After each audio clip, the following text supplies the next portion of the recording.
You useless woman! Deji shouted as he pointed his belt at his heavily pregnant wife. Before anyone could react, he grabbed her by the arm and flogged her hard.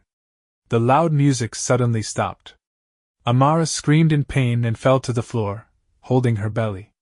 Her tray of wine scattered everywhere, red liquid splashing across the white tiles like blood. The guests gasped. Some covered their mouths, others pulled out their phones and started recording. Deji's friends burst into laughter. Guy, calm down nah! Nah, your wife oh!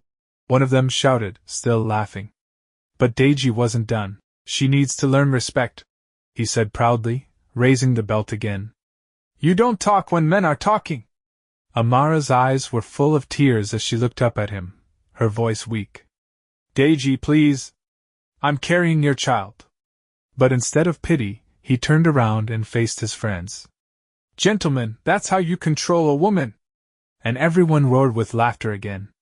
The humiliation was complete. But that was just the beginning.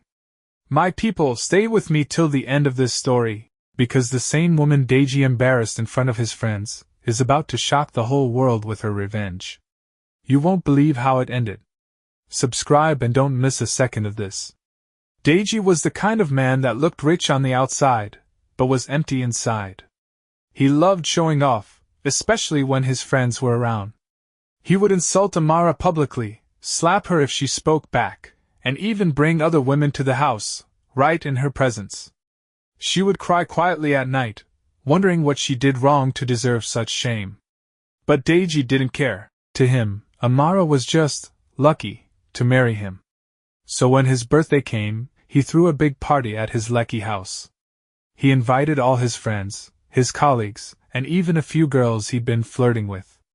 He told Amara not to wear her maternity dress because, in his words, you disgust me. Don't come and spoil my vibe with that your big stomach. Amara, with her swollen feet and tired eyes, still helped the caterers and decorated the place. She didn't want to embarrass her husband. But Deji didn't even acknowledge her. The party was loud, music, laughter, expensive drinks. Deji was dancing with two ladies, showing off like a celebrity. Amara stood in a corner, serving wine to guests, silently praying the night would end soon. Then it happened. She tripped on her gown and the wine tray slipped from her hands, glasses shattered across the floor. Everyone turned. Deji's face changed instantly. You useless woman! He shouted. Before anyone could understand what was happening, he rushed to her, dragged her by the hand, and flogged her mercilessly.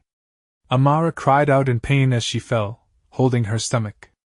Please, Deji, stop! But instead, he looked at his guests and said, This is what happens when a woman forgets her place. The whole hall went silent for a moment, then someone burst out laughing. Soon others joined, turning her pain into entertainment. Phones flashed as people recorded the scene, some pretending to be shocked, others smirking. Deji smiled proudly. He didn't know that the man sitting quietly at the back of the hall, wearing glasses and a simple suit, was Chief Onwuka, Amara's father. And unknown to him, Chief Onwuka was also his real boss, the billionaire owner of the company where Deji worked as a junior manager. After the guests left, Amara packed her things quietly. Her heart was broken, but her mind was clear. She didn't argue or shout. She simply left. That night, Deji boasted to his friends about disciplining his wife. You people saw it, right? That's how you handle women. He had no idea what was coming. The next morning at work, Deji arrived late as usual, smiling and greeting everyone. Then the secretary told him, Sir, the new investor wants to see you immediately in the boardroom. He walked in confidently, and froze. Sitting at the head of the table was Chief Onwuka, beside a calm and elegant Amara. Deji's mouth went dry. Sir, do you know my wife? He stammered. Chief Onwuka adjusted his glasses. Wife? You mean the woman you flogged in front of your friends? Deji's knees trembled. Amara crossed her legs slowly and said, I didn't tell you who my father was, because I wanted to be loved for who I am, not for money. The room went dead silent. Deji tried to kneel, but Chief Onwuka stood up. You disgraced my daughter, Deji. Now, it's your turn to be disgraced. Later that day, a viral video flooded social media, Deji flogging his pregnant wife. His office fired him immediately. His so-called friends stopped picking his calls. The joint bank account was empty. Amara had withdrawn every kobo. He lost everything in one day. A few weeks later, Deji appeared at Chief Onwuka's mansion, dirty and broken. Please, sir, please, Amara, forgive me. I didn't know. Amara looked at him and said quietly, Now you know how it feels to be humiliated in front of people.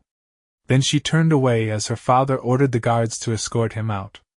Months later, Amara gave birth to a healthy baby boy. Her father smiled and said, You see, my daughter, forgiveness doesn't mean you let them back in, it means you move on in peace. Amara nodded, stronger and wiser.